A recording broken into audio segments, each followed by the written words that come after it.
अभी माननीय राजाखेड़ा से आने वाले सदस्य बता रहे थे कि एफआरबी एक्ट हम लाएं, ये 2005 का है। अब शायद अभी भी उन्हीं को सुन रहे थे। और ये केंद्र सरकार लाई थी, केंद्र सरकार लाई थी और उसी के तहत हम भी यहाँ 2005 मई में लाए थे। वो इस कारण से लाए थे कि कोई भी सरकार कर्जा ले तो उसको किसी लिमिट में रखा जाए। ये केवल राजस्थान के लिए नहीं था, सारे हिंदुस्तान के लिए था।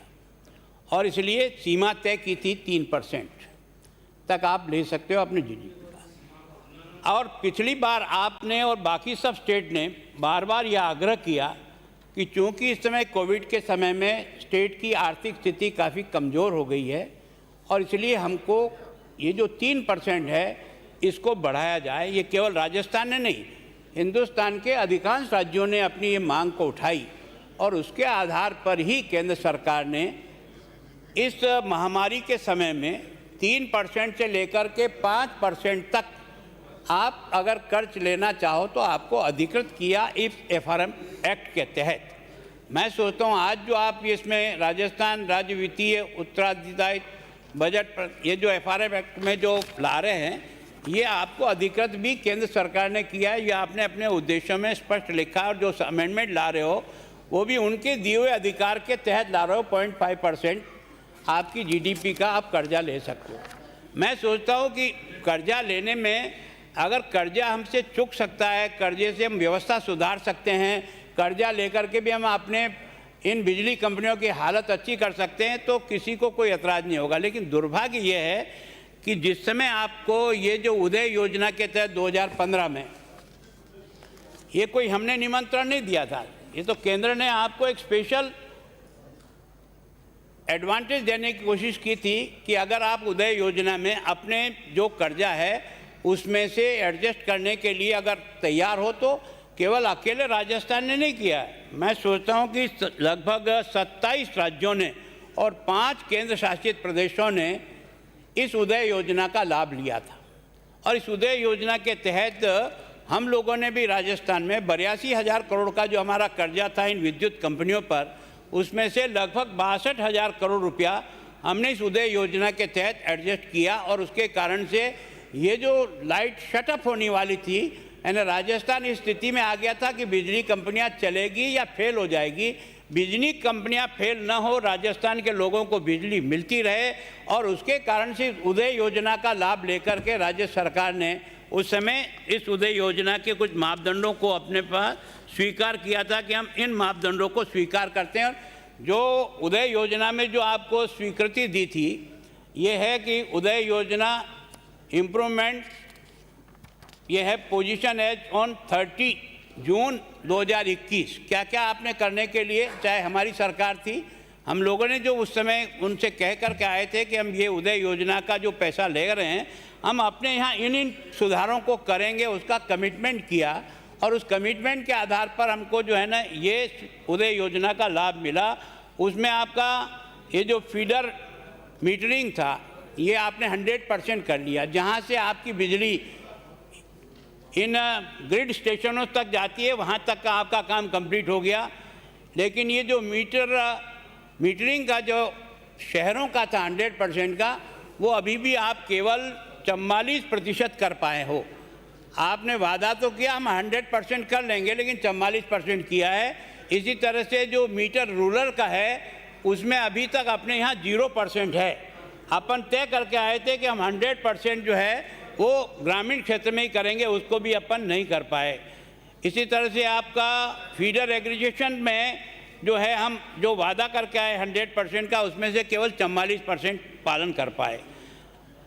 हमने 2 जगह जरूर है जो हमें गांव तक बिजली पहुंचाने वाला जो तय किया था टारगेट, वो राजस्थान में 100% अचीव कर लिया।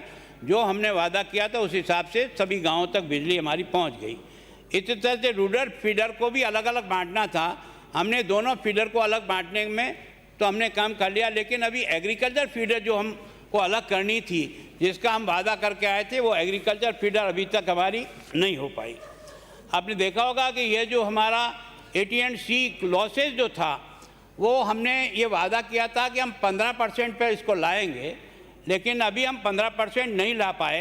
ये जितने भी अपनी लॉसेज है वो लॉसेज आज भी हमारा लगभग 20% है, जबकि हम वादा किया। तो इसके कारण से उदय योजना का हमने लाभ लिया और उस उदय योजना के बाद आपने ये जो इस समय जो लाभ लिया है, मैं सोचता हूँ अब थोड़ा सा देख लें आप अगर लोन लेने की हमारी क्षमता कितनी है और कितनी हमारी स्थिति राजस्थान की जर्जर स्थिति में पहुंच रही है। लेना आसान है पर उसको चुकाना और उसको स्टेंड करना बहुत कठिन काम लग रहा है। मुझे ये लग रहा है कि राजस्थान जो इस समय जो हमारी जो टोटल जीडीपी है जो आपने अनुमानित की इस साल की, वो 11,98,335 करोड़ रुपए की हमारी जीएसडीपी मानी थी टोटल, जो अनुमानित है। एक्चुअल में बाद में आएगा।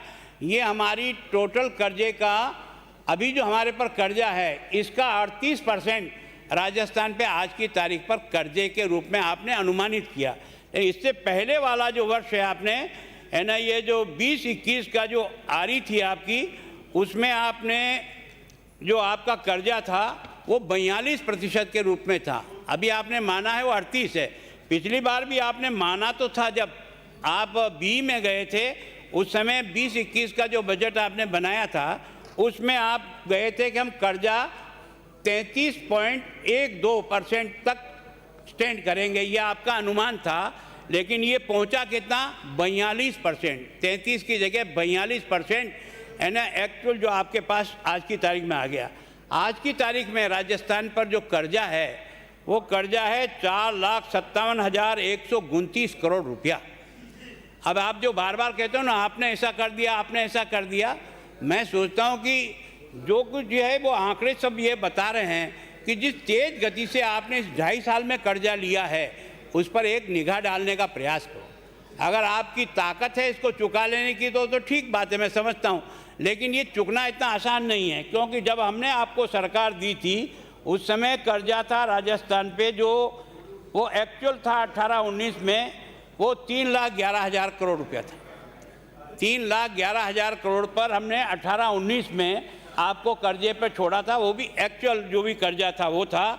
आज की तारीख में आपका हो गया 4,57,000 करोड़ रुपया हो गया।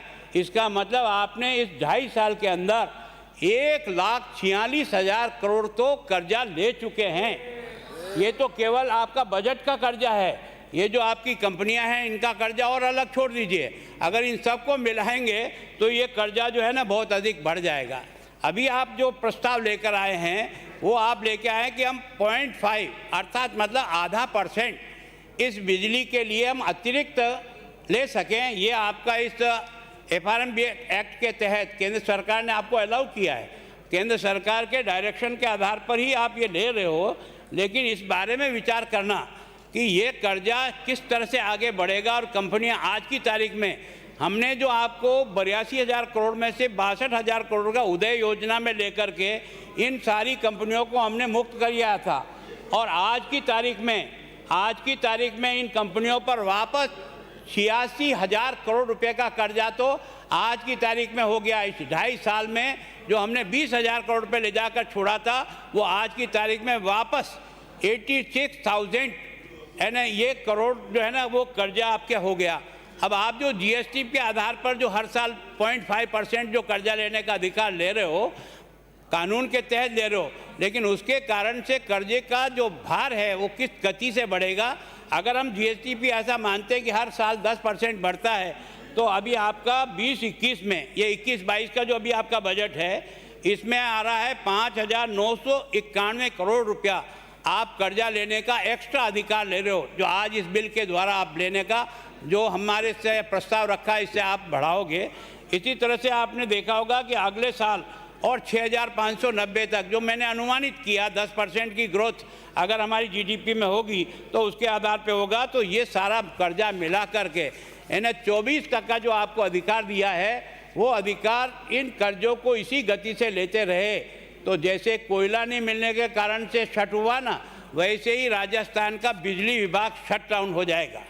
मैं सोचता हूँ इसके बारे में कर्जा लीजिए, लेकिन लेने के बाद उसको चुकाने के लिए भी तो आपके पास कोई अधिकार हो, कोई तरीका हो। मैं सोचता हूँ कि ये कानून आप लाए हो, ये केंद्र सरकार का आपको निर्देश है कि आप इतनी सीमा तक ले सकते हो, पर ऐसा नहीं कहा कि इतना ही ले लो। ये आपकी सीमा तो आपने तय करी, कोई दिक्कत नहीं, 3 से लेकर 5% कर सकते थे। अब ये केवल आलोचना, उन्होंने कर्जा ले लिया, इन्होंने कर्जा ले लिया, पर मैं सोचता हूँ कि आज की तारीख में जीएसटी की जितनी आय केंद्र सरकार के पास हो रही है, आप भी इतने सालों से हो, मैं भी इतने सालों से हूँ, और जितने लोग आज टैक्स के दायरे में आए हैं, जितने लोगों की टैक्स देने की जो कैपेसिटी बढ़ी है, क्या पर महीने में 1,15,000 से 1,25,000 करोड़ रुपया रही हिंदुस्तान के किसी भी समय में किसी सरकार ने टैक्स के द्वारा अर्जित किया क्या? और उन्होंने छूट देने के बाद टैक्स पेयर बढ़ रहे हैं।